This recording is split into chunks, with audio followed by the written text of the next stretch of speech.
there, it's Gary Parrish. Welcome back. CBS Sports Eye on College Basketball Podcast, where we sometimes discuss camel fighting dodo birds, leaky black. Eye on College Basketball Podcast is presented by Jersey Mike's. Jersey Mike's, a sub above. Matt Norlander is here with me. If you're watching on YouTube, smash the like button. Be Brandon Davies. You have consent. Don't forget while you're here. Also, if you haven't already, subscribe to the CBS Sports College Basketball YouTube channel. It's the best way to make sure you see every episode right when we're doing it. Let's get into it. Purdue, UConn, and Houston, you might have heard, all won this weekend. So they are all, incredibly, 28-3.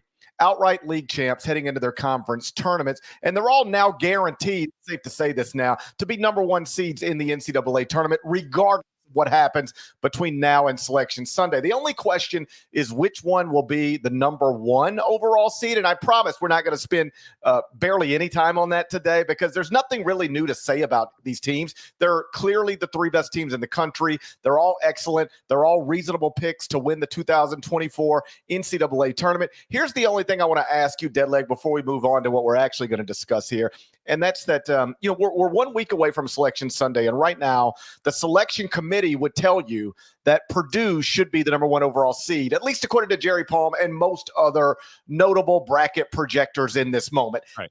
Meantime, the betting markets have UConn as the favorite to win the 2024 NCAA tournament. And nearly every computer, including the net, Kim Pom, Bart Torvik, have Houston number one. How unusual is this? 1 week from Selection Sunday, there are three teams with nearly identical bodies of work. You can reasonably rank them in any order right now. Purdue, UConn, Houston. Houston, Purdue, UConn. UConn, Houston, Purdue. Put them in any order, and you can make your case easily. Do you have a sense for how unusual this is? I think it's pretty unusual. It's unusual to have a situation where the number one overall seed really doesn't mean anything because those things have already been predetermined in terms of these teams are going to certain regions. So picking where you want to go, that's unusual. And then the idea that you would have a resume that's in first place right now, which isn't a lock for Purdue, but a resume that's in first place, a betting market leader in UConn, which has been the case for weeks. And then usually that will align with what the predictives and the analytics will say, and that's not happening yet with Houston. I do wonder if that changes if Houston wins the Big 12 tournament. Keep an eye on that. Put a pin in it. We'll come back on our Selection Sunday show in 1 week. Yeah, that's right, folks. 1 week to the bracket. 1 week from when you're listening to this podcast, we will have a bracket. You will know the matchups there. So it is really unusual. I can't give you specific years where this might have been the case. Frankly, it feels like if it's ever happened, not only can you count it on one hand, you might be able to count it on two fingers. It just doesn't seem like this would have happened all that often. So it's a fun, quirky little plot twist here, and I would say it will lead us into the tournament having a lot of different picks for the one line to win it all, but I just don't think that's going to be the case. I think a lot of people are going to fade Purdue, and you will get more people picking Houston and UConn than you will Purdue. I think that's probably true. Real quick, and then we'll move on. The case for Purdue right now would be that the Boilermakers, after their regular season finale victory earlier on Sunday, they now have 9 wins over schools ranked in the top 25 of the net. That's 2 more than anybody else. They're 19-3 in the first 2 quadrants. That's tops in the nation. UConn's 18-3, Houston's 17-3. Purdue is also number 1 in strength of record. You want to make your case for Purdue? Use what I just said. For UConn, it's pretty simple. They're the favorites in the betting markets to win the 2024 NCAA tournament, and nobody beats the crap out of other people as consistently as UConn does. They're in possession, I believe I read this somewhere, of more 20-point victories than anybody else in the sport. Then there's Houston. Case for Houston, they're number 1 in most computers, including the net. They're also in possession of 13 quadrant 1 wins. That's 2 more than anybody else. They also just won the toughest league in the country by multiple games. Put them in any order. It really doesn't matter at this point, but it is wild how close the resumes are and how the bracketologist, betting markets, and predictive metrics all think of these teams slightly differently. One likes one, the other likes the other likes the other. Okay, let's talk fourth number 1 seed. Jerry Palm, our colleague, says it's still Tennessee after the Vols lost their regular season finale at home to Kentucky. I would personally go with North Carolina as the fourth number 1 seed right now, but it's close. Where would you go? All right, let's talk. So let's talk resumes here, and then let's talk the games a little bit before we get out of this break to the next block here. So resumes, and I'm going to bring in Arizona as well, even though it's no longer in the conversation. But if you were unaware, I think Arizona is a part of the conversation. I don't think Arizona has a chance at the 1 seed anymore. So here's why. I think it's gone because it has losses on the resume. Arizona took a loss at USC over the weekend, and in doing so, it's now lost Stanford not going to the tournament, Oregon State not going to the tournament, USC not going to the tournament, got swept by Wazoo, and it's the only team with a quad 3 loss, and it is 11th. It's all the way down at 11 in strength of record, which will be looked at in the committee room. Tennessee and Carolina aren't that far down. Now, if Arizona won the Pac-12 tournament, and then unlikely as it is, you saw Tennessee and UNC both lose their first league tournament games, I'd be open to have the conversation. I won't say 0% GP. I just don't think it is a 3-team race anymore. I think it might be a 2-team. That's my thought on Zona. So you know what? Before I give you the resume stuff with Carolina and Tennessee, why do you think this should still be a 3-team race for that final 1 seed? I actually think it's more than 3 for that final 1 seed, but I would have Arizona on the list. They're 14-6 in the first 2 quadrants. I think of all the teams, whether it's 2, 3, or 6, however many teams we're looking at for the 4th number 1 seed, I don't think anybody's going to be better than 14-6 in the first 2 quadrants. They have 8 quadrant 1 wins. That is more, or that nobody in contention for the 4th number 1 seed has more than that right now, except for Baylor. Baylor has 9, if we're even still considering Baylor a part of this, and that's a stretch, but I think you have to. The problem for Arizona is exactly what you said. They've got 4 losses outside of quadrant 1, including the quadrant 3 loss to Oregon State. Most of these other teams that are in contention for the 4th number 1, like Iowa State, has 1 loss outside of quadrant 1. Marquette, 1 loss outside of quadrant 1. Baylor, only 1 loss outside of quadrant 1. Arizona's got 4, including the quadrant 3. I think if you end up being right, and I think you will be, and this is not something I thought I'd be saying yesterday, because literally yesterday I said, I don't think Arizona's losing again the rest of the season. And I think these other teams probably will, the Tennessees, the Iowa States. Right. And I think Arizona's going to be the 4th number 1 seed. Then they just, they mess that up. Lose to USC. I still think there's a chance. I don't think they'll be the 4th number 1 seed, but if they ran through the Pac-12 tournament and say Tennessee lost, North Carolina lost early, I could at least imagine it. If you are listening to the pod, our current YouTube poll question is who our viewers think will wind up with the final 1, and it's just between Carolina and Tennessee. I will get to those results before we obviously get to the end of the show, if not to the end of the next segment there. Here's the resume with Tennessee and Carolina, and it got more interesting. So you've got Carolina as a 1, Palm has Tennessee as a 1. I'll tell you mine once I read these resumes. And I do, again, want to get to a little bit of the game because there's stuff to talk about there too. Carolina, net ranking 7, strength of record, it's top 4. KPI, which is resume based, no predictive, it's 5. KenPom 8, BPI 11. 7-4 in quad 1, 6-2 in quad 2. It has 8 road wins. Road victories are sometimes an overlooked statistic. It absolutely means something very significant when it comes to teams getting in the tournament and fighting for 1 seed line. So 8 right now for Carolina. Non-con strength of schedule is 23. Overall strength of schedule is 25. Has the home win against Tennessee. Now, here's where I hope the committee really pays attention to his stuff, because if you watch that game, Tennessee closed the gap late, and yes, Carolina had it on his home floor, waxed them, no doubt about it. Those 2 teams play that night on a neutral floor. I still think Carolina beats Tennessee that night, and I almost wonder if that's the clincher there. Carolina also has a vital sweep of Duke. It is a standalone regular season champ. It has a road win against Virginia. And right now, in my opinion, UNC is either looking at the 1 in the West or the 2 in the East. Now, the 2 in the East would mean you're with UConn. I think you got to be chasing that 1 in the West, even though you got to fly across the country. Tennessee's resume right now, net is 5, 2 spots better than Carolina. Strength of record is 5, 1 spot worse than Carolina. KPI is 3, 2 spots better than Carolina. KenPom 5, 3 better than Carolina. BPI 5, 6 better than Carolina. Quad 1, 7-6. That's worse than UNC with more chances in quad 1. Quad 2, it's 6-1. It's better than Carolina with 1 fewer game. Also has 8 road wins. Non-con strength of schedule is 16. Remember, Carolina's 23. Overall SOS is 9 versus Carolina's 25. It's got a win at Wisconsin. It beat Illinois. It has a sweep of Alabama, has a win at Kentucky, has a win at South Carolina. It's looking at either a 1 in the West or a 2 in the South. Right now, tonight, you make me bracket this thing, GP. I'm giving it to Carolina because of the home win over Tennessee as the tiebreaker. I will tell you, if I were arguing against us, because I didn't know whether we would agree on this or not, but if I were arguing against us, the place to start is that the resumes are very similar. Like you framed it one way. Another way to do it would just be North Carolina's 13-6 in the first 2 quadrants with 7 quadrant 1 wins. Tennessee 13-7 first 2 quadrants with 7 quadrant 1 wins. So Tennessee's got the 1 more loss, but here's the difference. They have 6 wins against teams in the top 25 of the net. Carolina only has 3. And so they have twice as many, but Carolina's got a convincing one over them. And when the resumes are this similar, and I understand that the game was played in Chapel Hill, not Knoxville, and if it had played in Knoxville instead of Chapel Hill, the result might have been the exact opposite. Mm-hmm. But when the resumes are so similar, I do kind of want to look at, hey, have these teams played and what happened when they did? And Carolina, won that game convincingly. I'm not saying that should be the tiebreaker. I'm just saying when it's very, very, very, very close, you can sort of look to something like that. And I think these are close enough where you can start to look at something like that. If it's that close, if it's really that close and you're splitting hairs, I want the head-to-head to be the data point. Let it be the tiebreaker, And I'm not saying that it always is in the committee room, but if it was to be, that wouldn't surprise me there. You can very much make the case Tennessee should still be on the one line. I would narrowly lean Carolina right now with what I just gave you there. And there will even be, for everything I laid out, I try and do it as streamlined as possible. Trust me, the discussion will actually be even more nuanced, as it should be, and more granular in the committee room if indeed we get to a situation where those teams kind of are going neck and neck there. I would put them pretty comfortably ahead of Arizona.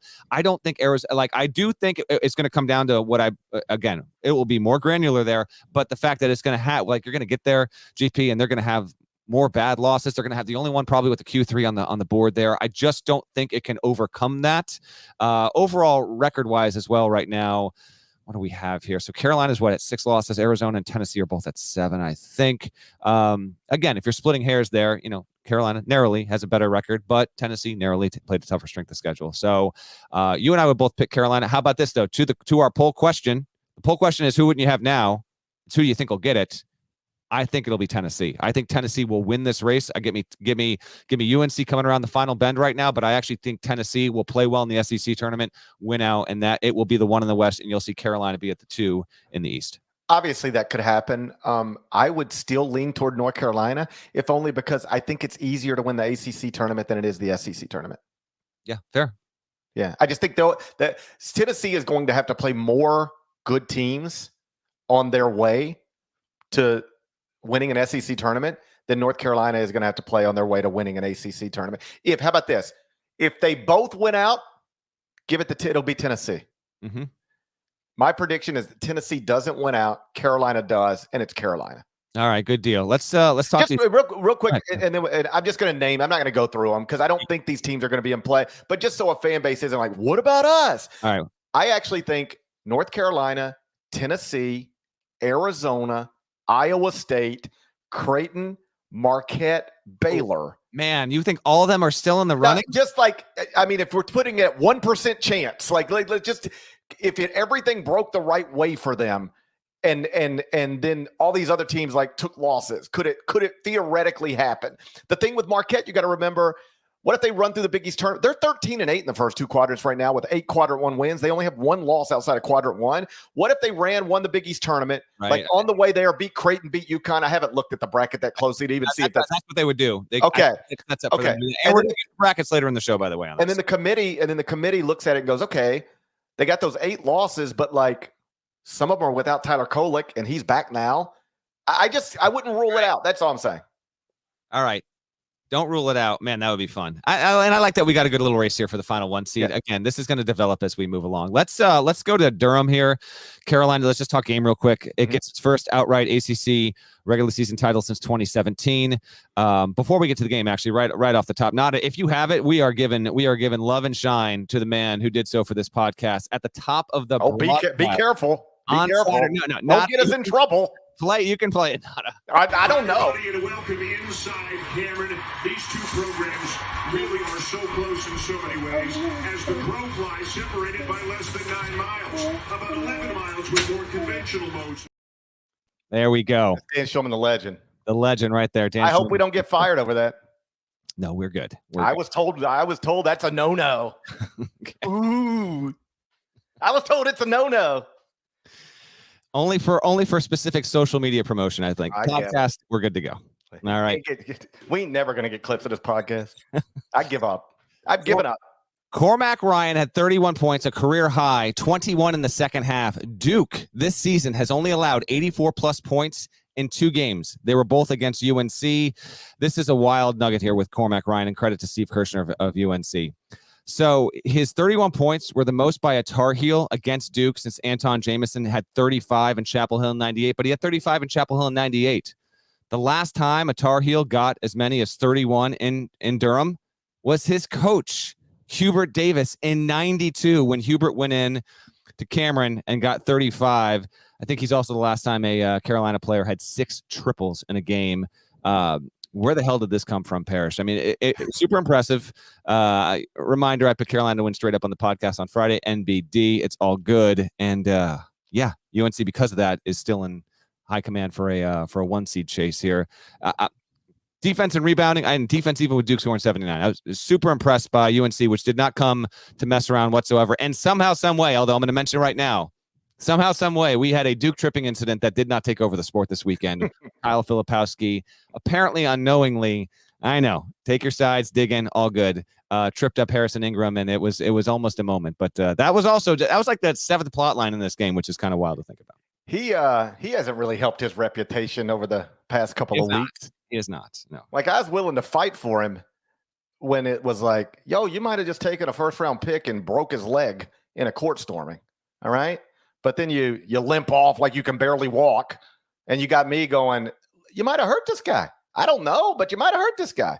Then he comes back next game, no problem. And then, he doesn't answer the questions immediately after the court storm very well. And then this thing, I mean, I guess I can't prove it wasn't an accident, but it didn't look like an accident to me. Did it look like an accident to you? No, it did not. No, it did not. But he said it was. He did say it I'm was. just starting to wonder if I can believe this guy, anything he says. He says he can't walk, and then he's windmill dunking 3 days later. He says they didn't mean to trip anybody, but sure as hell looks like he did. I'm starting to wonder if I can believe anything this guy says. I don't know if I trust him. Other than that, how was the play, Mrs. Lincoln? I don't know if I can trust him. This Filipowski. I don't know if he tells the truth all the time. Any less confidence in Duke moving forward, GP? Any less confident than what? Like, I don't know. Did you think Duke was a Final Four team before this game, and after it couldn't get the job done in a big spot against its hated rival, and let Armando Bacot and RJ Davis come in there for the second time in their career and notch a pretty significant win? And they reduced John Shire. Did you see this? Poor John Shire's walking around apologizing to students. Did you see this? Not only that, and for those listening, I even locked down Leaky Black. A little shout out for Leaky with Carolina winning. Shire's doing that at the same time that Carolina players, as they should, Blake Hinson, credit to him because he did this early in the season, and you knew if Carolina won this game, it was going to not jump on the table, but they start talking smack. And then Duke, the crazies, start throwing water bottles and trash on the court. Shire has no idea this is happening. He's apologizing to the crazies on the other end of the floor. It was a wild scene. And for the Duke haters, between the Filipowski trip and then throwing trash on the floor after all the hubbub was made about the court storm, yeah, it was a wild scene there on Saturday. Yeah, and that's obviously unacceptable. I saw some people like, are you going to criticize the Duke students like you did the Wake Forest students? By the way, I never actually criticized the Wake Forest students. I just said, if you want to stop this, here's how you do it. You just say, if you run on the court, you will be cited, period. I never said cite the Wake Forest students that ran on the court because we don't have those rules in place yet. I'm saying make it clear and then do it. But I never said you should do anything to any Wake Forest student who ran on that court a few weeks ago. And it's like, oh, what are you going to say about the Duke? What do you want me to say about the Duke students? Like, in what world do you think I'm going to say, oh, I don't mind. They should be throwing bottles and shit at the Carolina players. All right, like, what? Yep, explicit. Here we go. All right. Like, what are we talking about? Like, of course, they're wrong to do that. It's embarrassing and shameful. And they deserve all the criticism they get for that. And poor John Shire having to walk. Can you imagine you just lose to your rival and then you got to walk around and like apologize to students who were like have their bodies painted blue? I just had never seen that before. Yeah.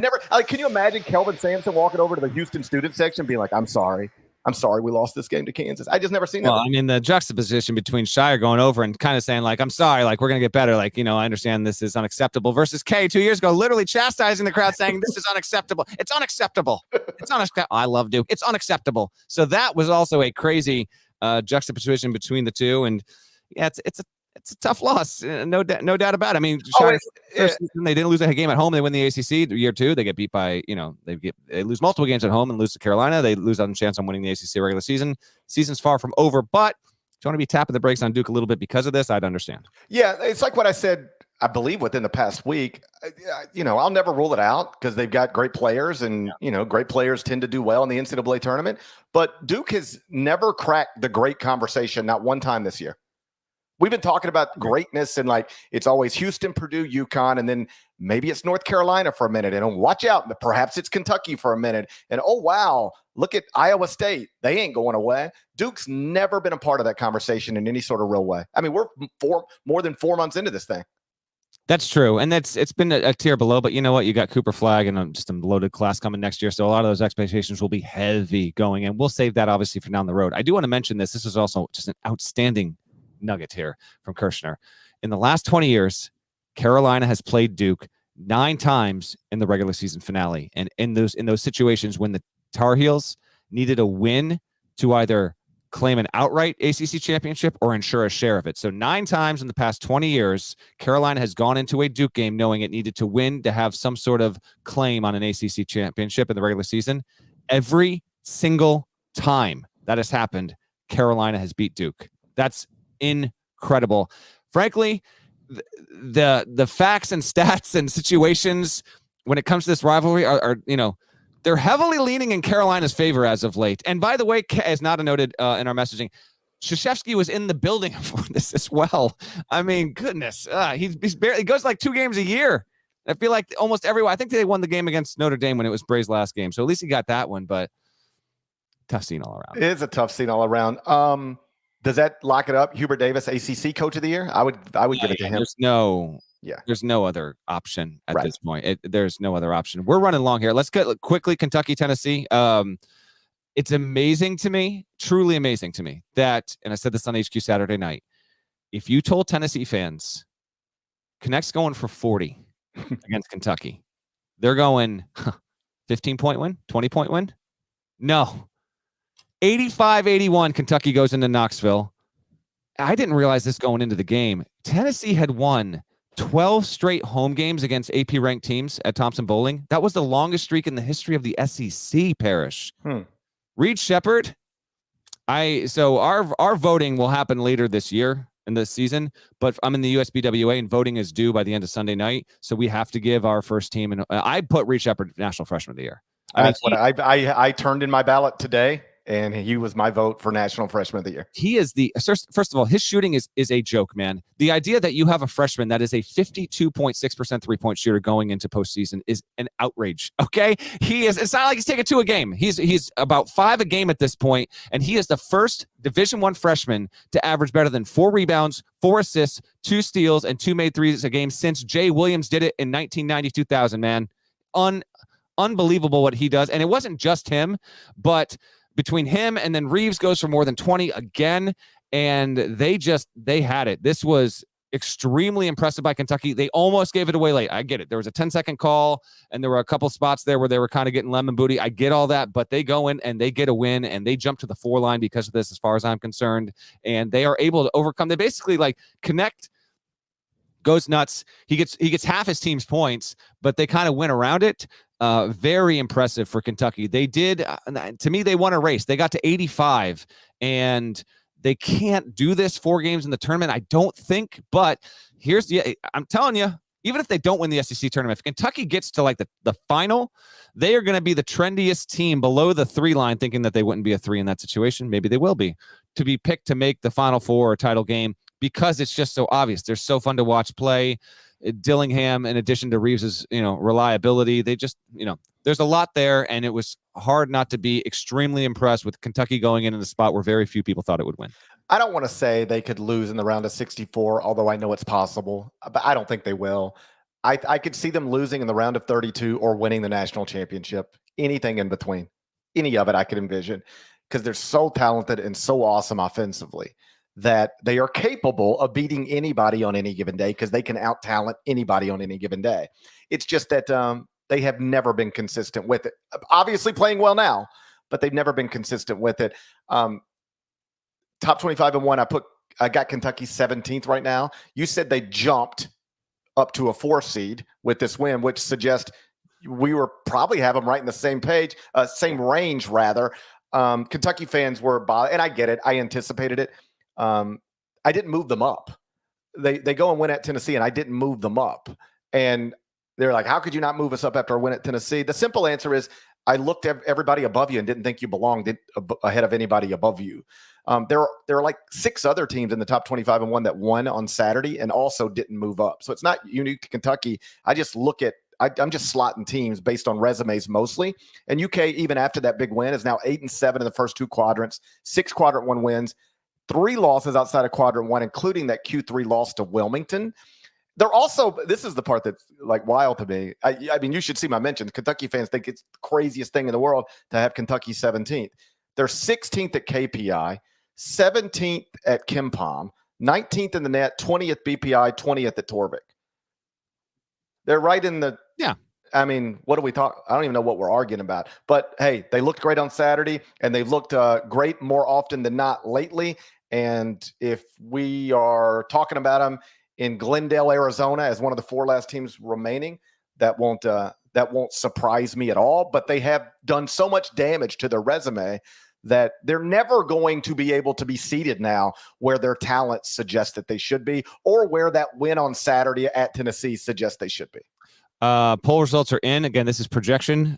Readers, viewers agree with you, GP. Right now, predicting Carolina 68%, Tennessee 32%, who will be the 1 seed when we get to Selection Sunday. Partners? I think it's time for a word for our partners. Partners. Bring it. The blackout mystery remains. Welcome to March Madness. Oh! You just never know in the tournament who is going to shine. Stream March Madness live on any device, anywhere, and be ready for anything. Okay, Dad, like I think I'm right. I think I've been on the move all day, but I think I'm right. I think we have 4 teams in the NCAA tournament via auto bids already right now. Is that right? That is correct. You got them, or you want me to read them off? You know what? I think I'd like to, if you don't mind. Go ahead. Just making sure you got, literally making sure you have them. If you don't, I have them. I appreciate you trying to cover for me, but I do actually have some. Atlantic Sun, that's Stetson. Congrats to Stetson.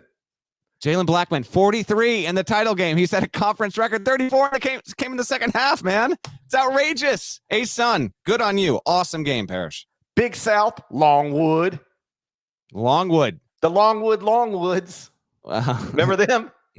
More of us for sure. Went D1 in 2004. This is the second time they've been to the dance. I also went D1 in 2004. There we go. Under Griff Aldrich, they made it a couple of years ago. Beat UNC Asheville in the Big South title game. That's another top seed that got knocked off. Yes. In the MVC, it's Drake. So we have, you ready for this? Drake and Longwood. And another Moorhead.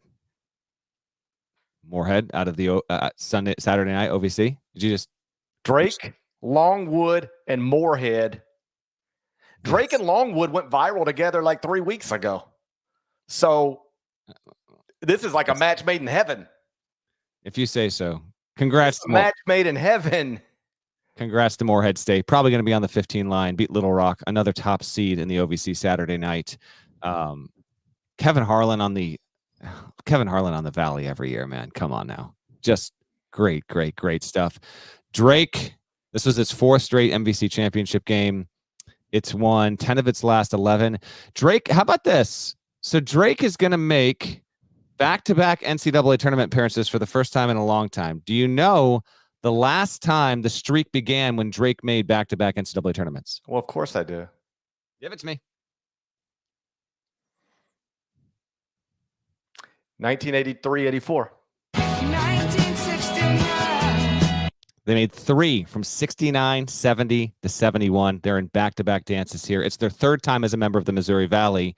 08, 23, 24. What song was that, Parrish? What song was that? Well, that was Hotel California. Okay, never know. Get a little taste. Name that too. Okay. We're about to find out something about you. Eagles in negotiations to do a residency at the Sphere. Would you see the Eagles at the Sphere? Coincidentally enough, my mother is in Chicago right now. She just saw the Eagles Friday night at the United Center, I believe. I would not see the Eagles at the Sphere. The Eagles are also my father's favorite band. He would absolutely see the Eagles. It's actually, and by the way, it is just whatever, pedantic, but technically for the band, it's just Eagles. They aren't the Eagles. They're branded and stylized as just Eagles. So I would not see Eagles at the Sphere. Nobody says I'm going to see Eagles. No one says it. I know, but it's just. Did you know they brand themselves as Eagles, not the Eagles? Why? I don't know. Who the hell knows? The Astros are the Astros, but we say we're going to see the Astros. We don't say I'm going to see Astros. Well, listen, I'm convinced that the stylization and not including the and the band name was the central point to them having fights so many times over the years and eventually breaking up. There we go. Do you think the Big Lebowski harmed the Eagles' legacy because the dude hated them? I hate the effing Eagles, man. Oh, what a relatable line. No, if anything, I think he helped them even more. Yeah. I mean, they had that Hell Freezes Over tour back in I attended the Hell Freezes Over tour at the Pyramid while I was in high school. Pyramid now, of course, is a Bass Pro. It's the Bass Pro Pyramid. But once upon a time, they played basketball games in there and had concerts. And I attended the Hell Freezes Over tour. Good on you. We were going somewhere. Well, I hit that. That'll do it. That's all it takes. That's all it takes. Okay. Drake, great to see you in. Awesome game, awesome performance. Tucker DeVries. And if you watch the game, not only was it amazing to watch, Indiana State came from a huge deficit, made a 16-1 run. They couldn't pull off the come from behind win. Another top seed that is lost in its conference championship and tournament. That's happening all over the place. Right when we went live, 10-seeded Sacramento State knocked off Eastern Washington, the biggest sky. All these teams are not going to the NIT this year. This is another, they got all these teams that won their regular season. Like, no mid-majors are going to be in the NIT because they all keep losing in their conference tournaments. It's outrageous. Indiana State, let's talk on this. I think we got this in the poll. I don't know if you've looked at the resume yet. This is going to be one of the most debated teams in terms of getting into the field. Should it? Will it? Does it deserve it? I'll say this, Parrish. You know me on this pod. I'll bang the table pretty hard for mid-majors and their inclusion, particularly when you stack them up against high majors and opportunities. And I might get there again with the Sycamores, but I looked at it. I'm not all the way in. Now, do I think that Indiana State would be fun as hell in the tournament? Absolutely. Do I think the tournament would be bettered by having the Sycamores in and going to Dayton? You bet your ass I do. No doubt about it. But right now, I'm not there yet. Now, maybe I can get there. And trust me, we got a lot. We're going to get to our bubble winners and losers in a second. And there were a lot of teams that lost, that were bubble teams over the weekend and took L's. There were many more losers than bubble winners. But for Indiana State right now, let me bring this up here. It's 20. So this is per Torvik's team sheet ranks. 26th in the net, 34th in strength of record, 39 KPI, 41 KenPom, 39 BPI, 1-4 in quad 1, 4-1 in quad 2, 5-5 in the top 2 quadrants. It's 12-1 in quad 4. So it has more quad 4 games, period, and this is a function of its conference, I get that, than any other bubble team in the discussion. Like, it's got 13 quad 4 games, and it's 12-1. If you're wondering about the one, it's the home loss to Illinois State. But I will say this. If you do wins above bubble at Torvik right now, I'm going to refresh this in real time here. Indiana State is 26. And in my opinion, if you're a top 30 wins above bubble team, you should be auto-included just to be in the discussion, not get in, be in the discussion. Wins above bubble, how well you did relative to your schedule versus the average bubble team. Indiana State right now ranks ahead of San Diego State, Washington State. Drake is 29. FAU, Wisconsin, Northwestern, Texas, Clemson, Florida, Oklahoma, Virginia, Boise State, Colorado State. All these teams are easily in. That's an objective, pragmatic metric. Keep that in mind. But I'm not there yet. Where do you land on if Indiana State should be in the field as of, say, tonight? I don't think it's a no-brainer.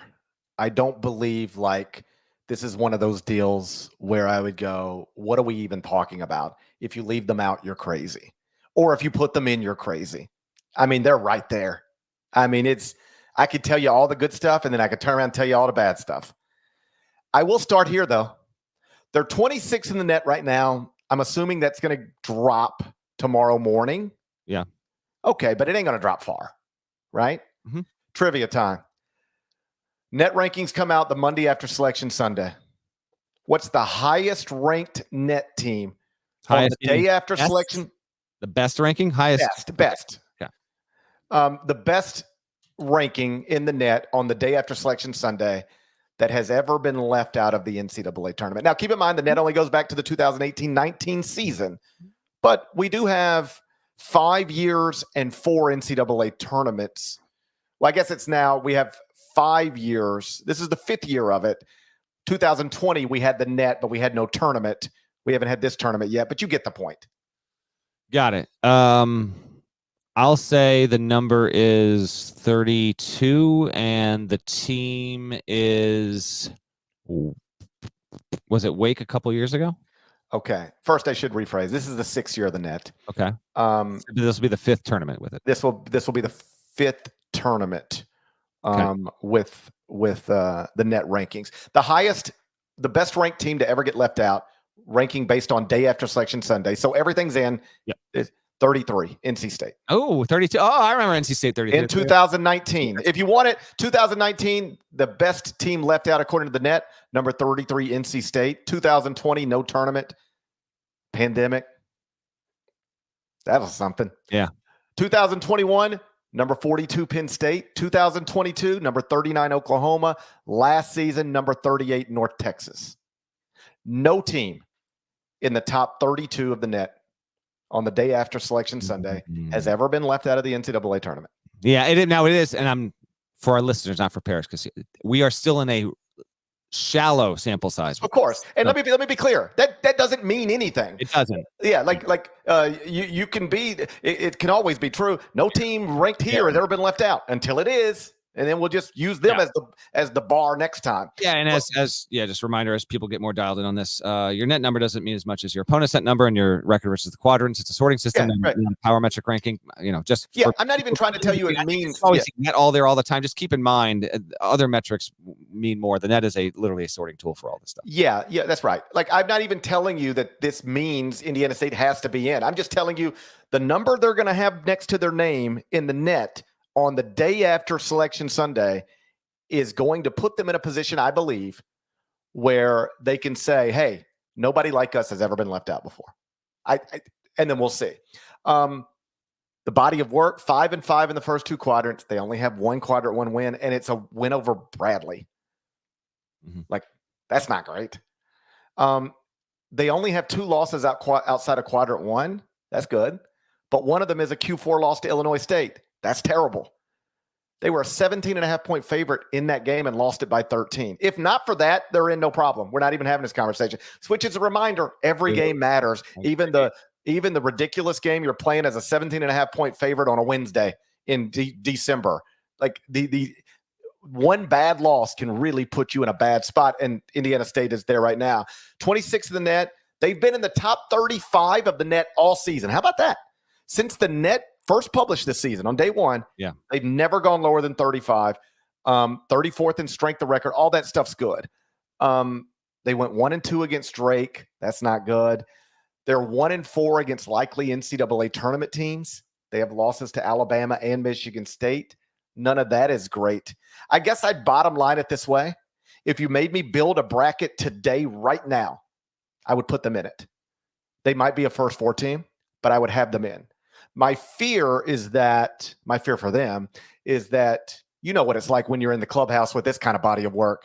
People are just passing you all week. The bubble shrinks. The clubhouse quandary. Let's it's right now. You are done. You are done. And you got to wait and watch a lot of people come stroll up to that 18th green, and they got a chance to pass you. That's right. I mean, they got birdie holes coming up, and you're just sitting there watching them. So, like, here's the deal. If I had to build a bracket for tomorrow, I'd put them in. But then South Florida goes and wins the AAC tournament, or Memphis goes and wins the AAC tournament. All right. Now the bubble has shrunk. Oh, and here comes Wake Forest. They're in the ACC Championship game. Now they just flew by you. I'm worried that will happen to them. I think they should be in. I think they're good enough to advance if they are in. I think they're going to be sweating until they get the name called. And although you get into a tricky spot if you start comparing this team in the same conference this year. So I'm not explicitly saying this. I will say this, though. Drake was in this position a couple of years ago, and it had to wait, and it got in. So if you're an Indiana State fan, or if you're just rooting for this, the committee won't take that into account. At least it damn well shouldn't. Every season is a universe unto itself. But we have seen instances where teams have had to sit for 5 or 6 days. Other teams have been able to pick up wins, and they've still been able to cling and hold on. We'll see on that. GP, we are okay. Let's just do prediction right now. Just prediction. Indiana State on selection Sunday, in or out? If they made the bracket tonight, I think it's in. I'm going to predict it is out next Sunday. If they made the bracket tonight, they would be in. I'm going to predict they're going to be in. Okay. I'm gonna predict I like that we're getting a little bit of optimism on the pod because I'm going to predict it. I'm going to predict it holds up, and the Sycamores hear their name called next Sunday. I'll tell you what, and we'll segue this right into the bubble winners and losers. Imagine if it was Indiana State, Michigan State playing in the first four, a rematch of the. It'd be fabulous. They played this season for the first time since they met in 19. Hold on. For the first time since. Hey, a random thing. The other day, like one of the local rock stations in Memphis, like posted on Facebook, just very quickly, posted on Facebook. Hey, it's just one of those things where you're trying to get engagement, and it's like, hey, what's the worst concert you've ever been to? And like the overwhelming majority of answers from Memphians was Smashing Pumpkins. They were like, Billy Corgan came out and he said, this crowd sucked. And he was just like, it was apparently like the worst, awful. The mix was bad. I just had no idea that Memphians hate Smashing Pumpkins.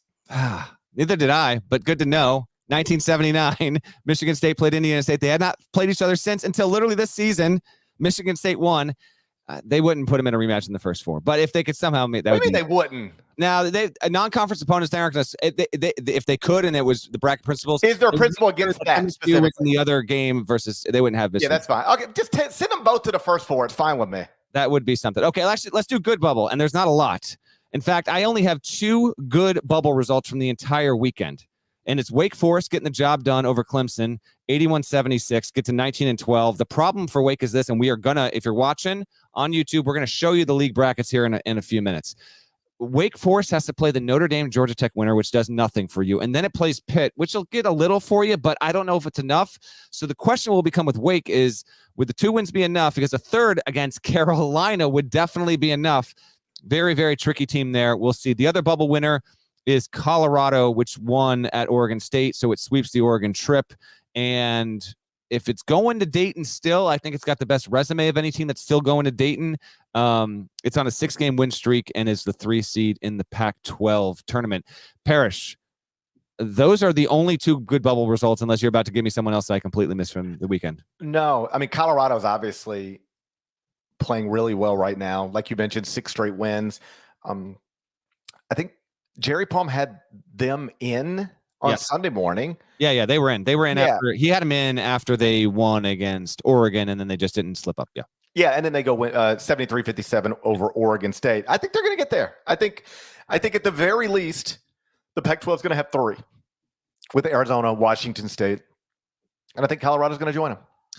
I agree. We got a lot of bubble losers here. I'll roll through all of them. Take it where you want after, but let me just let me tour around because there is a ton. Okay, Indiana beats Michigan State by 1 point on Sunday on CBS. Sparty is 18-13, probably 10 seed material at best, but Michigan State, you're testing our patience. And in fact, it was a weird thing with Indiana State not getting in today and then Michigan State like losing again. People saying, I don't want to see these 13-14 lost high major teams in the tournament, and then invoking the 79 game, obviously. Iowa had its chance, and it got down like 23-5 at home against Illinois, lost 73-61.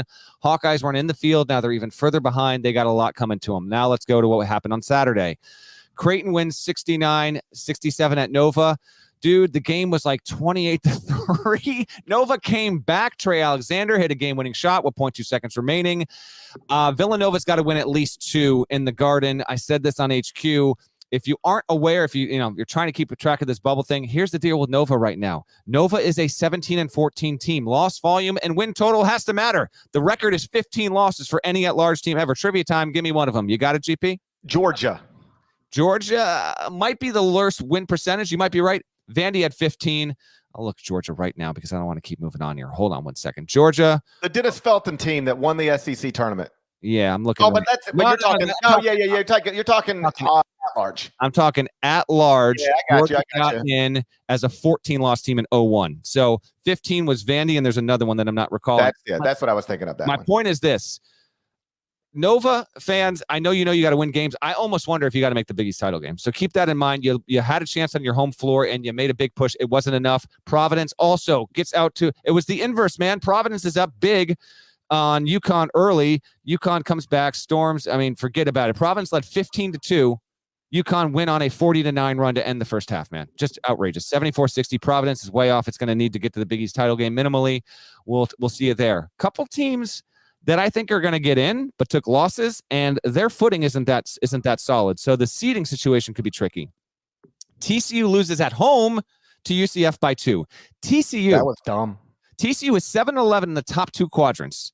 It has a 323 non-con strength of schedule. That is atrocious. Now, this was the first loss it had all season outside of Quad 1, but you want to talk about a team that's getting all these Q1 opportunities and failing time and time and time again. I think it was 2-10 in Quad 1 before the net refreshed overnight, so it actually gained 2 wins, but I'd be... don't lose a game in the Big 12 tournament. That's all I'm saying. Oklahoma probably going to make it, but it lost against Texas there. Oklahoma's lost 5 of his past 7 games. And it also, the resume is not super inspiring. So losses there, a couple more than it's all UGP. Mississippi State's another team from a high major. Let's maybe just stop, take a look around, and check under the hood here. 4-game losing streak. Mississippi State right now, I had it before. Let me bring this up. Mississippi State's resume is right now, because it's right around TCU and Oklahoma in the net rankings. All right, it's 4-8 in Q1, 3-3 in Q2. So we have another team that is multiple games under 500 in the top 2 quadrants, 7-11, and it has a Q4 loss, does Mississippi State. You had a big opportunity here to for sure lock it up. You missed your chance there. Don't lose a game in the SEC tournament. New Mexico could not get it done against Utah State. Lobos right on the cut line there. Between this and Boise State, every damn night with this league, I can't get enough of it. Utah State wins the Mountain West outright for the first time in program history in Danny Sprinkle's first year. Darius Brown was awesome. He hit the 3 that got him the lead with 5 seconds to go. That was awesome stuff from Darius Brown. But New Mexico could not pull it out on the road. Little weird situation at the end where Jalen House tried to miss a foul shot intentionally, didn't hit the rim. They wouldn't have gotten the ball anyway, but students were on the floor before time was over, and here we go again. And then Utah got swept in the Oregon trip. Get them out of here. South Florida lost to Tulsa. No at-large case. Get them out of here. Those are your bubble losers. What are your takeaways? We were out of town this weekend and settled in, and the kid falls asleep, and it's like, all right, Utah State, New Mexico, like let's settle in on this one. What a fabulous basketball game that was. Just the crowd, the scene, everything. The playmaking, the shot making down the stretch. Like if you were trying to make a commercial to be like, hey, these guys on the podcast aren't crazy. The Mountain West really is fun this year. Like that's just use that game. It was awesome. As coincidence would have it, the Mountain West having a great season will be the lead item of Tuesday's Court Report, the final one of the season. So yes. How about that? How about that? Can't wait for that. There we go. Can't wait for that. And so, ultimately, I think the National Coach of the Year thing is going to come down to Kelvin, Matt, Dan, and you could honestly vote them in any order. It's totally reasonable. But Kelvin, Matt, Dan. You mean Kelvin, Dan, Danny? Or Kelvin, Danny, Danny? No, I think it's Kelvin Sampson, Matt Painter, and Dan Hurley. And I really don't know how you pick between them. Okay.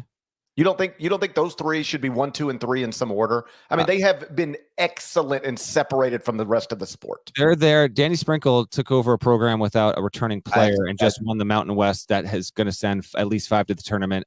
He is at the table with them, in my opinion. Okay, that's fair. That's fair. Champions of the Mountain West, and that league is that league could send more teams to the tournament than Danny Hurley's league. So I would put him there. Yeah, totally fair. Okay, I'll do that. And then the other one I would put in there is Amir Abdurrahim at South Florida. I just throw him in there as a conference champion. You're never supposed to be a conference champion at South Florida.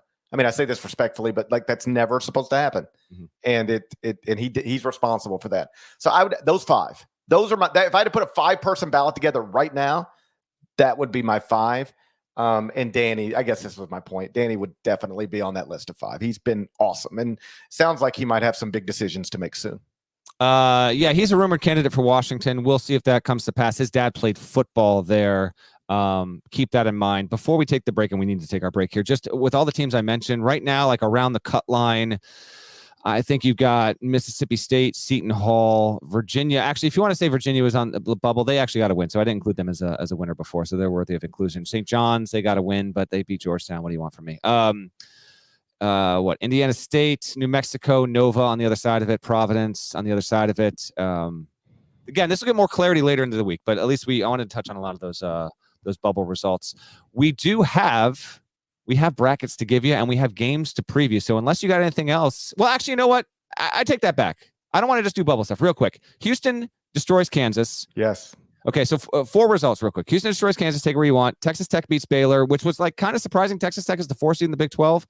Iowa State randomly going down at K-State, just kind of like, hey, what's going on? And then I watched all of FAU Memphis as well, and that was really impressive by FAU. The Kansas-Houston one's the biggest game I guess we haven't talked about yet. Hunter Dickinson waiting news on his MRI with his shoulder. It's all yours, GP. Take it away. Yeah, I mean, I don't. Bill Self's quote after the loss was exactly right. Like, hey, man, you tell me we got our starting 5, and I'll go play with anybody. We can play anybody, but that's not what we have right now. And, McCullough's just been limping around for a long time now. I'm just starting to think this is just going to be his season, right? He's just going to be limping through the rest of the season. It's a major problem now. We don't know. It is. And I honestly, if you're a Kansas fan, do you want any of these guys in the tournament, in the Big 12 tournament? Would you rather just, I mentioned this. That's interesting. Would you just, if you're Bill Self, do you just bench Kevin McCullough and Hunter Dickinson and say, hey, put us in the tournament next Thursday or Friday, and we'll play then? But basically, my guys are going to have 2 weeks off. Something to be. I might do that. I really might do that. Who cares? How much can you improve your seed by winning the Big 12 tournament as opposed to? You can't. That's the thing. I know you can. I know you can. With Kansas Parish, I actually think there's a 2 seed line difference. I think it's a difference between a 2 and a 4. So, okay, so tell me what you'd rather be. Yeah. A 2 seed with Hunter Dickinson and Kevin McCullough still not feeling great, or a 4 seed with them feeling better than they otherwise would feel? Look at that. Give me the 4 seed and a healthy guys. Yeah, probably, but matchups matter, and I'm a firm believer in you'd rather be the 2 seed. Yeah, but for Kansas, like the whole matchup, for Kansas, it's like Final Four. Like Kansas ain't celebrating Elite Eights. It's Final Fours and national champions. I know. So we wait on a news update with Dickinson coming on Monday there. But before he got hurt, man, Houston was just dominating. It was, come on, man. Like Jamal Shed, 13 points, 8 assists, 6 boards. This was the 3rd largest loss in the Bill Self era, and its largest loss ever versus a Big 12 team. Kansas getting 46. Second fewest points in a game under Bill Self. The fewest was a 72-40 loss to number 1 Kentucky back in November of 2014 at the Champions Classic there. Houston, what do you want from me? Like that just... I said on HQ Saturday night, to me, Houston should be the favorite to win the national championship. You said at the top of the show that the betting markets have UConn. To me, right now, after what I saw here, and I'm not saying it's a major gap, I'm saying it's very narrow. This team has rated as the best, and when I saw what it did to Kansas, it was just like, you want to talk about a team that was just pissed off, ready, perfectly executed. That was an incredible performance by them. I could not be more impressed than what I saw with Houston on Saturday. Did you get any explanation on seemed like Bill and Kelvin stopped each other in the handshake line? I saw that. I don't know what that's about. I mean, sometimes those things don't actually mean something. Sometimes it's like the most random thing you've ever heard in your life, but I don't know what that was about. Yeah. I just noticed it. Like on one hand, Kansas losing by 30 is like crazy. But like, remember, it was just a few weeks ago under similar circumstances, they lost by nearly 30. Like they don't have any players. And I know this, like last time I said this, people were like, it's Kansas. They can recruit, like every person on the Kansas roster is a higher rated recruit than anybody at Utah State. So what are we talking about? Like, I hear you, but like take your recruiting rankings and set them over here. Let's just talk about useful basketball players right now. They have like 5 and 2 of them are hurt. All right. And last time, the Texas Tech game, I believe it was McCullough out and DeJuan Harris hobbled, and they just got blasted. And now it's McCullough can't play the second half. Dickinson has to leave, and they just get slaughtered. They don't have play. They're not a good basketball team shorthanded. Like they don't have 10 reliable guys or even 8 reliable guys. When they lose a guy, like when Kentucky loses a guy, they go, okay, we got 7 other guys that could maybe do that job. Let's go with one of them. When Kansas loses a guy, it's like, all right, well, and I guess, we'll throw somebody else out there, but we're basically playing with 4 now. It's real hard. Yeah. No, it's they're a bit of a three-legged dog when it comes to that. That's unfortunate, but we'll see what they can do and what they decide to do with the Big 12 tournament. Speaking of that, let's give our viewers a look at the brackets because they have every major conference, and you know what? Toss the Mountain West in there because it's played like one this season. They're all available. We'll tour through them quickly, maybe pick a winner, and then we'll set up the auto bids coming on Monday and Tuesday night. But first, I might as well do it. Nada, we need a word from our partners. Out there are two colossal beings, both forces of nature in their own regard. But in here, as soon as the chute bursts open, the duality of man and beast begins to fade. This is the PBR on CBS Sports Network. All right, Deadleg, run us through these brackets, and I'll just pick winners. Just one after another. Nada, this is alphabetical order. Toss them up on the screen. I think that means ACC is first. So here's your ACC bracket. You got Carolina. I'm going to talk these through for our audio audience, obviously. Carolina's the 1. Duke is the 2. Virginia's the 3. Pitt is the 4. Clemson, which is going to the tournament, the NCAA one, it's the 6. Wake Forest is the 5. Did you see before we picked this? I had a couple phone calls, but I had the game on. East Tennessee State beat Chattanooga, and Brooks Savage coaches ETSU, and he was an assistant there for a long time under Steve Forbes. Forbes went to the game. Like, they showed him at the end. He was like just chilling there. I was like, okay, awesome. I love to see that. Frankly, these guys have busy schedules, but he's got a little time here. But it was cool to see him, Forbes, actually go back and check that out. I don't know if Brooks was like a student assistant. Like, I've known Brooks since he was not technically a kid, but very young, because he was with I think he was with those guys at Tennessee, so Forbes and Brooks go back forever. They're not just people who used to work together. They're very close. So it's nice to see him supporting him in that way. And Forbes still does care deeply about East Tennessee State. You got to leave there when the power conference job calls, but he still cares about that place. He had a team in 2020 and we wouldn't have a tournament. By the way, I think it's 4-year anniversary tomorrow of this all stuff going down. Shudder. But that ETSU team that Forbes had, it would have been a prime Cinderella candidate. Okay, ACC bracket again. Carolina 1, Duke 2, Virginia 3, Pitt 4, Wake 5, Clemson 6. This stuff gets going. Friends and family only Saturday. I'm not going into that deep. If you can see the bracket here, go ahead, Parrish. Who's going to win this thing? I think earlier I said North Carolina is going to win out and be the 4th number 1 seed. So I guess I have to stick with that, right? That is correct. I think otherwise you do. I would be hypocritical. Okay, I'll go Duke. Give me Duke. Duke avenges and gets the win, and they get it done. What is next? Big Ten, I believe, in which came out. Big Ten. There it is. Here we go. Big Ten. Your 1 is obviously Purdue. Congrats to Zach Edey. They put his number in the rafters at Mackey. I think that was a surprise to him and his family, which is pretty awesome. Obviously well-deserved. I don't know if they had ever, Purdue honks, if you know your stuff, I don't know if that had ever happened to a player ever before where that honor actually came while the player was active at a game in a season. It feels like there was one within the past 10 years. At Purdue? Maybe. I don't know. Yeah. I just feels like there was one where they literally either retired it like on senior day, or they announced they were retiring it on senior day, something like that. Okay, they might be right. I don't know, but I saw it there and I thought it was pretty awesome. Illinois is the 2.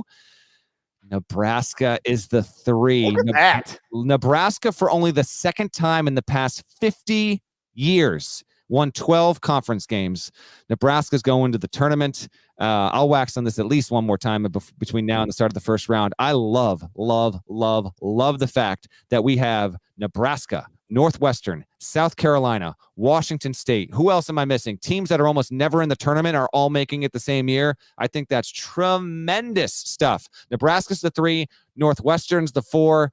We might live another 40 years and not see Northwestern and Nebraska and getting double buys to the Big Ten tournament. Your 5, who is your 5? Wisconsin. Yes, Wisconsin. Indiana's the 6. Iowa's the 7. Michigan State is the 8. Michigan State has an 8-9er on Thursday against Minnesota. Can it lose to Minnesota and still make the tournament? It's going to be. I wouldn't advise that. I would not. And you know what? Minnesota, those Gophers, they're a little bit slippery. You might want to keep an eye on it there. So I'll go first this time. I will go. How's this going to go? Is Purdue going to lose 0, 1, or 2 more games for the season? I'll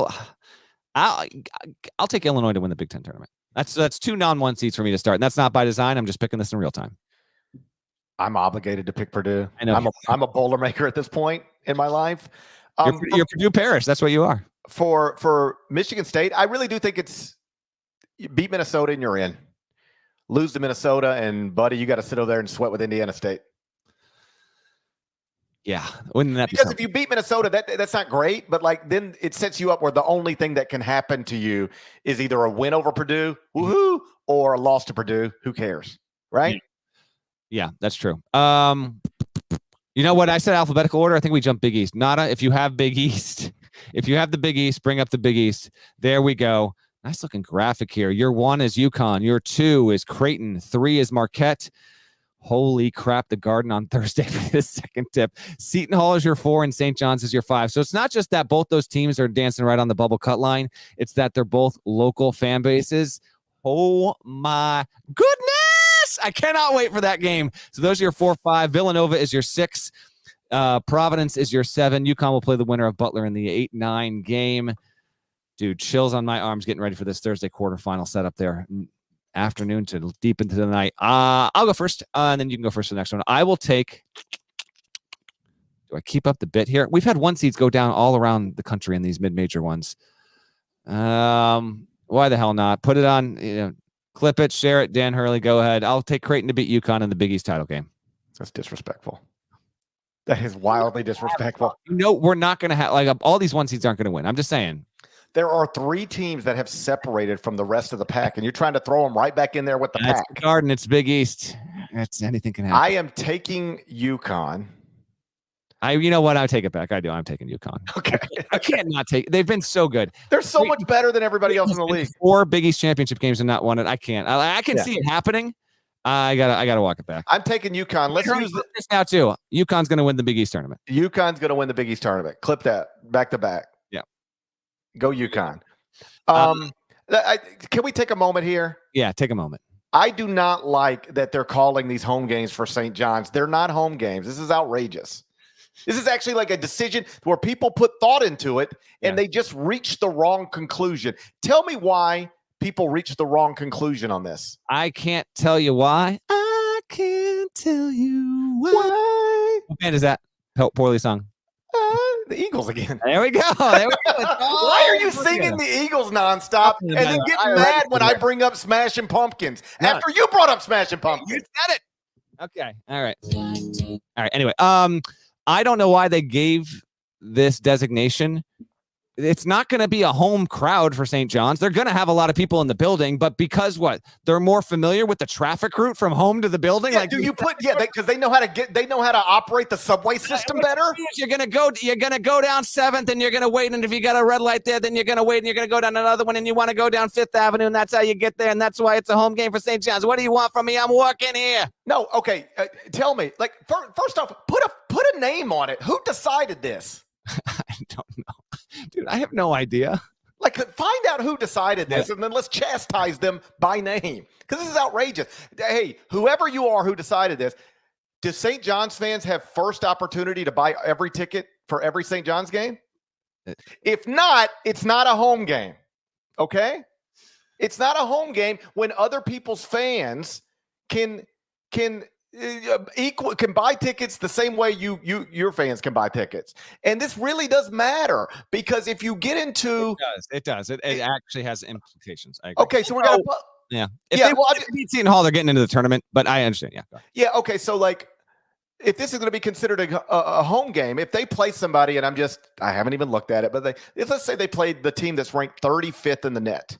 All right, if this were a neutral court game, which it is, it would be a quadrant 1 win for St. John's.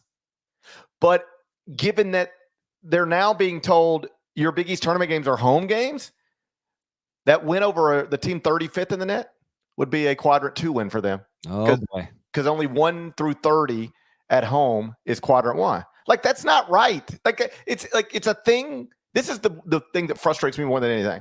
Because when you talk about people's complaints with the quadrant system and the net, well, we're all living through this for the first time, and I've got some issues. I think the quadrants are too big.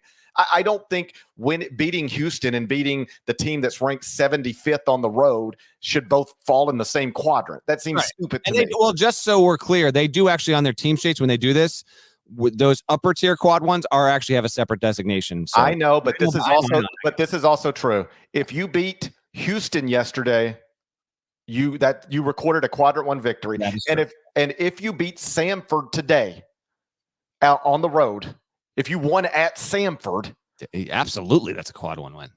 or Don't UC Irvine, there we go. Well, tricky. or Xavier, or or Bradley. Like these are we can agree, with all due respect to Bradley and everybody else, we can agree beating Houston and beating Bradley should not both be in the same quadrant. So I got my own issues, but that's something like we're still trying to figure it out. This one is just like somebody said, hey, let's talk about this whole St. John's, Madison Square Garden, Big East tournament thing. Should they be home games for St. John's? And somebody who has power in this sport actually said, yes, they should be considered home games. And that is so ridiculously wrong. It's like, it has no impact on my life. I don't really care. I just find it so wrong that it's infuriating. I got you. We're more than an hour on the podcast. I don't disagree with you. Let's go to the Big 12. Nada, I think you got that up. The Big 12 bracket here. Can we pinch in just a little bit? The typeface here is tiny. Your 1 seed is Houston, obviously. Your 2, Nada, can you literally pinch in? Maybe he can't. Your 2 is Iowa State or the Baylor the 2? I honestly don't know. The guy complaining we're running too long on the podcast is throwing up graphics that nobody can read. I figured. I know. Well, the other ones have been. The Big 12 putting this on a black background is also problematic. Here, I'm bringing it up right now. I got it here on my own. Okay, 2 is Iowa State, 3 is Baylor, 4 is Texas Tech, BYU is your 5. The idea we got Kansas as a 6 seed in the Big 12 tournament. Never thought I'd live to see the day. You go first. Who's winning this? Houston. I dare you to not pick a 1 seed once. Well, now 100% not happening. Houston wins the Big 12. Give me Baylor.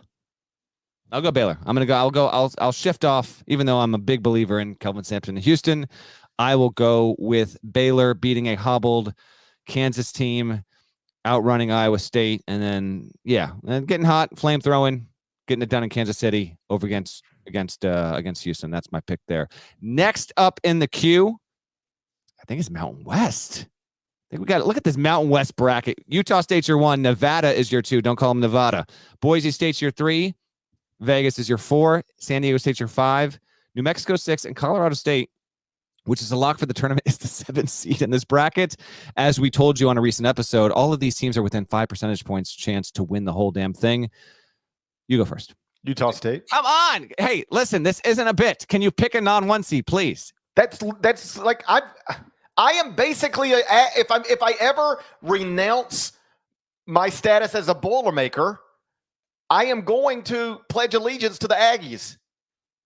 If I ever decide I don't want to be a Boilermaker anymore, I'm going to become a Utah State Aggie. I'm basically an Aggie. I'm like part Aggie now. All right. I will go, man. If I were going to have another son, I would name him Great Osibor Parish. Did you see the shot Max Rice tossed up on Friday night at San Diego State? No, I don't think I saw anything on Friday night. Okay. Oh, of course I did. Yes, the 40-footer. The 40-footer. Yes. Crazy. And did you see Leon after the game? He was like, listen, I watch you make those shots all the time. Shooters. Crazy shot, man. He was, because they asked him, like, was that crazy? And he was like, I mean, I'm his dad. I've been watching him make these shots. Like, good shooters have a better chance than bad shooters. So, like, he basically said, I'll live with that. But that was also awesome. And I sort of used the top 25 and 1 on Saturday morning to be like, hey, Danny Sprinkle's your Mountain West Coach of the Year, as he should be. But Leon Rice is about to take Boise State to the NCAA tournament for the 3rd straight year. Guess who's ever done that? No one. No one. It's just he's been tremendous too. By the way, I'm going to fight back on the idea that you're going to name a child Great Osibor Parish, because there's no chance you'd ever have your son's initials be GOP. No chance. Oh my. Let's go to the SEC. We're not doing that. Let's go to the SEC. SEC bracket right here. Number 1 is Tennessee.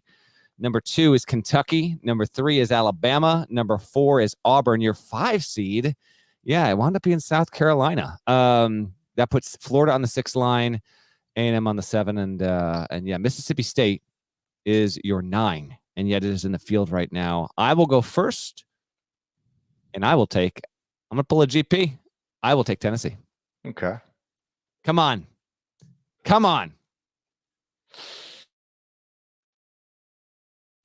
You ready for this? Let's go. I'm going to take Kentucky. Ooh, okay. There we go. The 2 seed. Kentucky. All right. I like it. All right, Kentucky. This is going down in Nashville as usual. First round gets going on Tuesday. And hey, they should make these home games for Kentucky, given what Big Blue Nation is going to do to Bridgestone Arena. That's true. That's absolutely true. Yeah. They do always have a crowd advantage in these things. And I suspect that they will here too. One more to go. Pac-12, the final iteration of the Pac-12 as we know it. Arizona is your 1. Wazoo is your 2. Colorado is your 3. Oregon is your 4. UCLA, UCLA, how about that? That's your 5. Utah is your 6. And then Cal. Good job by Mark Madsen getting the 7 seed out of there. It's hard not to pick the Wildcats. I haven't decided yet. You go. Washington State. Oh, okay. But what if Washington State beats Arizona 3 times in the same season? I know. I'll go Colorado. They've got enough talent to do it, and I'll say that that Colorado and Washington State play a tremendous semifinal on Friday. But I will go Tad Boyle's team. Cody Williams, KJ Simpson come up huge.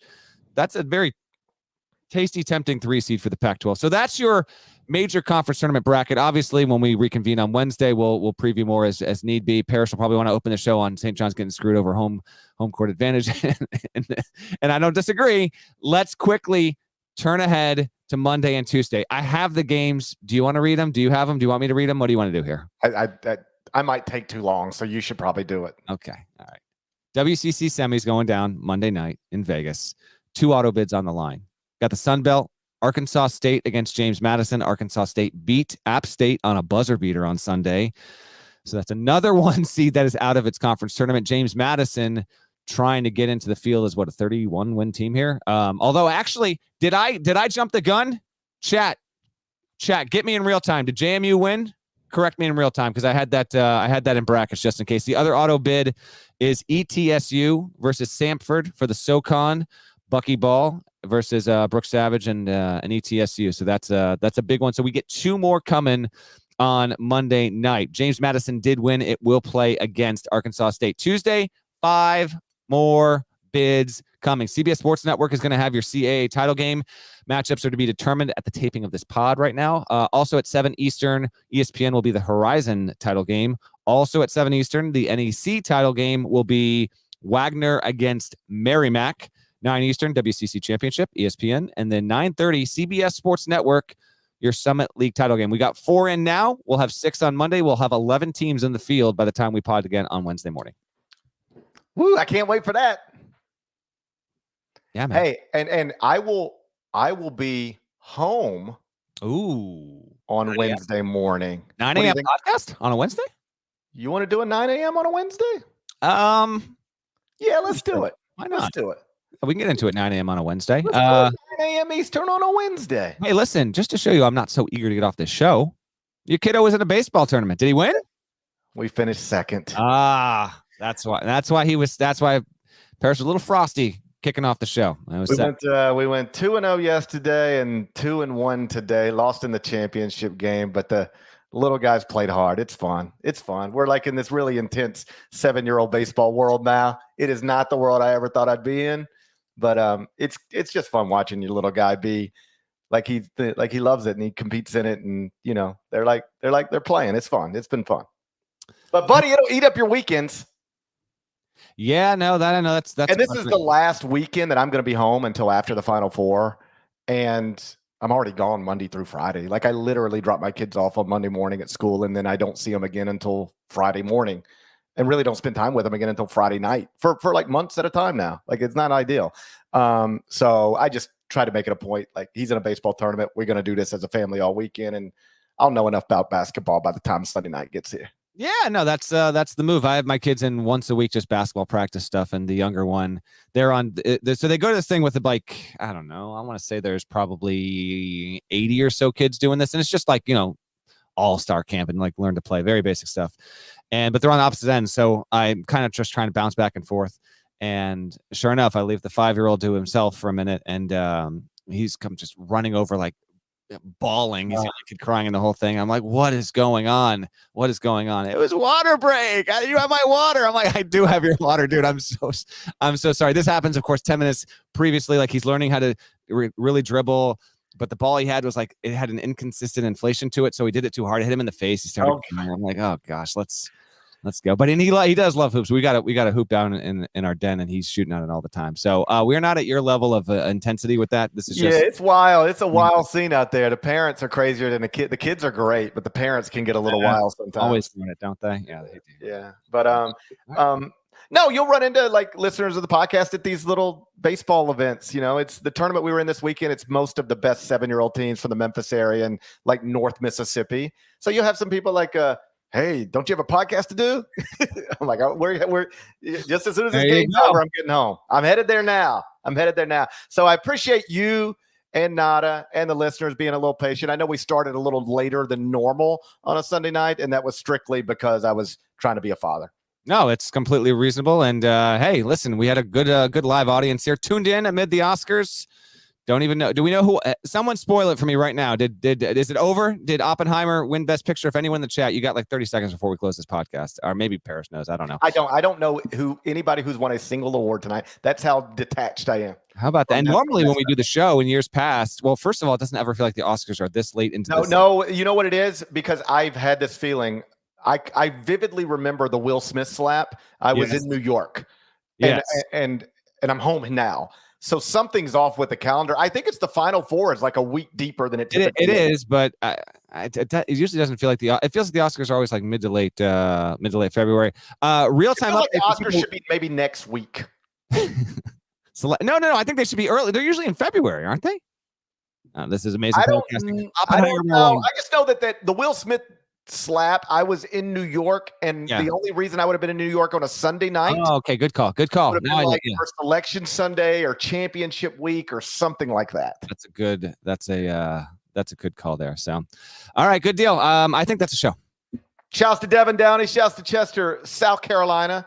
Shouts to Terry MF Antigua. He's a legend. Shouts to Huck Larnell. Thank you guys once again for listening and watching the Eye on College Basketball Podcast. If you're not subscribed, please go subscribe anywhere you subscribe to podcasts, including Apple and Spotify. More of us than there are of them. That should be reflected in the comments. So do that. We will talk to you again 9 a.m. Eastern on Wednesday.